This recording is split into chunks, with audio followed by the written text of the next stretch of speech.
Hi, I'm Troy Nicholson. Welcome back to our unique interview with Sheikh Shamsudeen Abdul Sabor. Thank you and welcome back. I wanted to ask you, what is a scholar? We see them, we hear about them, but we're not too sure. Nowadays, we're taught that there are very few actual scholars that are around.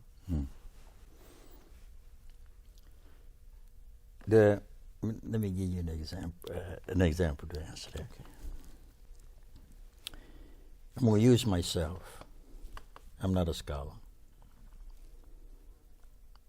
I have never went to any Islamic madrasa or jamia. But I read a lot of books. I go to the library and I read about the sea, the ocean, the rivers. I'm fascinated with water. But I live on a desert. So I read all the books, and I have many children from the desert that comes to learn, because now I'm a teacher. So one student asked me, what do a river look like? I can show him a picture, but I don't know. So I tell the student, in order to understand what a river looks good, you have to go to a place that rivers exist. Let's say the Nile River. Okay, or the White Nile River.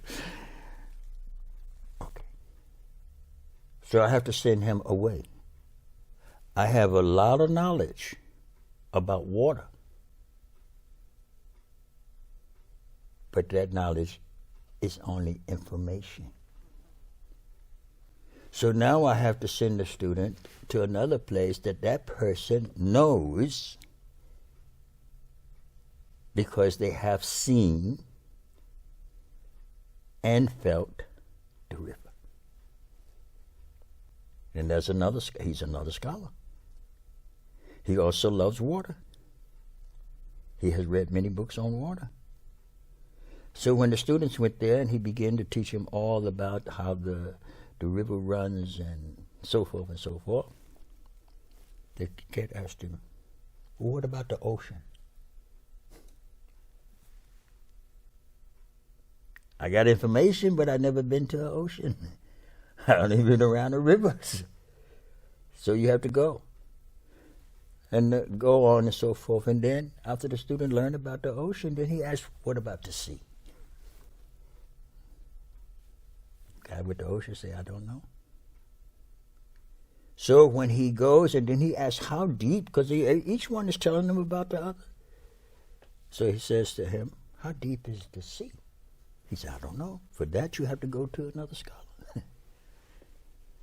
So when he goes to the other scholar, and the scholar, he asks the scholar, how deep is the sea? He said, he said, yes, I want to know. He said, okay. Can you swim? He said, no. He said, first you have to learn how to swim. Now I'm going to tell you about the pressure. The deeper you go, the greater the pressure.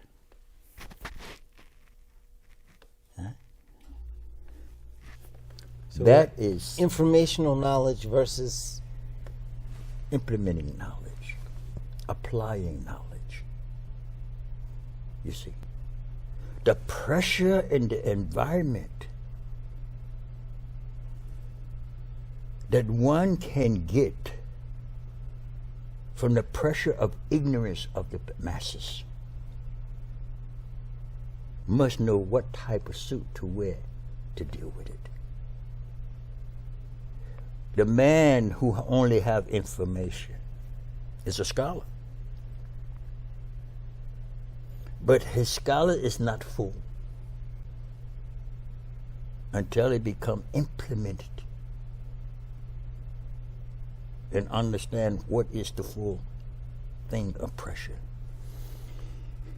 Our scholars today are in a prison. in a prison. In a prison. Wow. Control by the dictatorship of fear and greed. The Prophet sallallahu alaihi wasallam and all of the Anbiyas went through difficulties when they said La ilaha illallah. Wow. Because the pressure of belief in idols and other systems than Allah subhanahu wa ta'ala. Look at the challenge that he had to face. The masses of Muslims that was coming into Islam, many of them was not literate. They was illiterate. They couldn't read or write. Look at the system that was there. The greatest form of jahiliyyah, the greatest form of ignorance. But there was other two superpowers. There was the Persians and the Romans. They were civilized. But what did they worship? They were barbarians. I see. Huh? You're talking about original Europeans. Really European. So when a scholar understands La ilaha illallah, we have three forms of shirk, ascribing partners to Allah.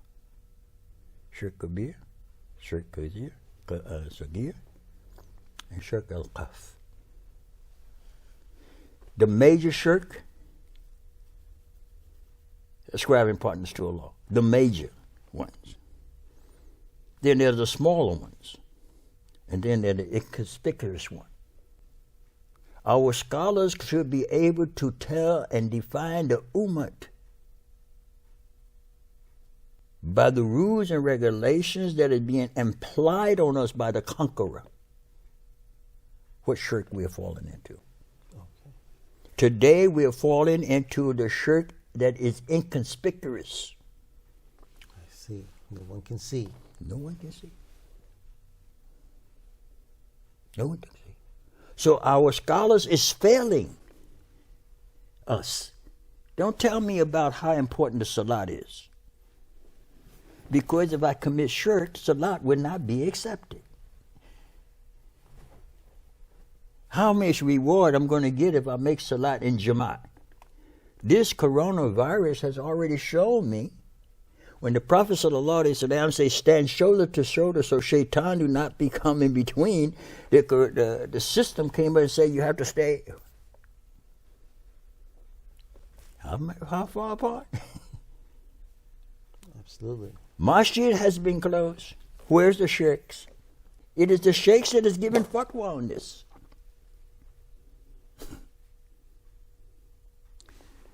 So, inconspicuous shirk. If we was to die in this state, we would be able to say La ilaha illallah.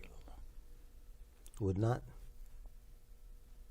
Fearing others. Because there is a saying of the Prophet, and the scholars know better than me. Like I say, I'm not a scholar.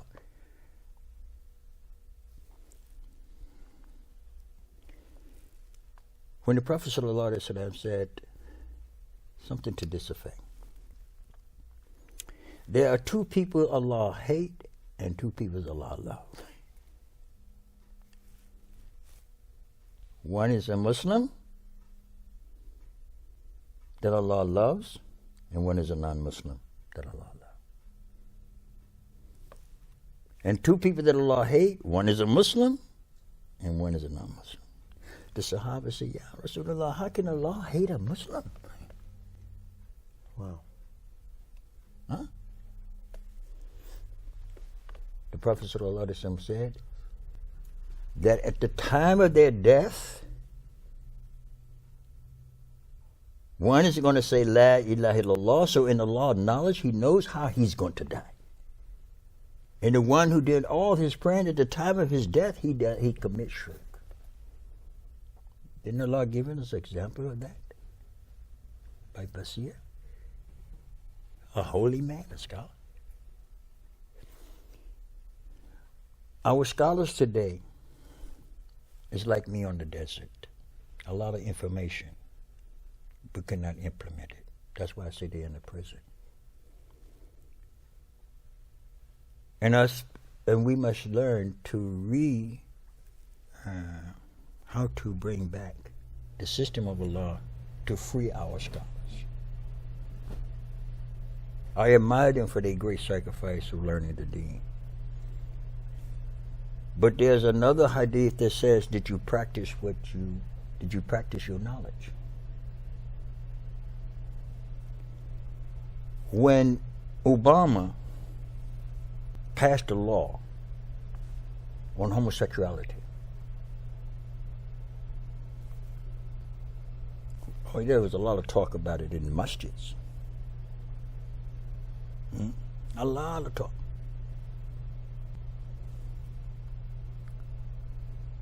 But when the homosexuals start coming into the masjid,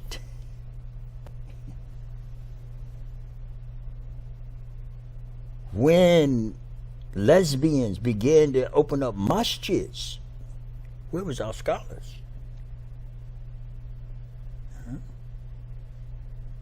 So, because our scholars have information, but with information you got to have courage. You see, if I know that I'm, if a group of policemen is coming, and I know that they're going to come to arrest me, I am certain that they're going to arrest me. I committed a crime. So, when our scholars know that committing shirk, Allah would not forgive us. Ascribing partners to Allah subhanahu wa ta'ala, He would not forgive us. They would be very keen in protecting us through their knowledge and by protecting us by challenging the system that is bringing shirk to me. I'm ignorant. I don't know. I'm lazy. I can't study like them. I haven't been given the gift that Allah has given them. This is a gift to have knowledge from Allah subhanahu wa ta'ala. You're carrying the torch of prophethood. If the Prophet sallallahu alaihi wasallam said, if you had to place the moon in one side and the sun in the other, I could not lead the duty which has been placed on me, the responsibility. The scholars has to have that, but now we put out the red carpet. He's a mufti. But give a fatwa, don't pray together. He's a mufti. You can eat the food from the Christians. He's a mufti. Knowing that every grain that goes into your body is haram, that is coming from haram source, will not be accepted by Allah, even if you pray and make dua. You know it better than me. But he gets a fatwa. Why? He's in a prison.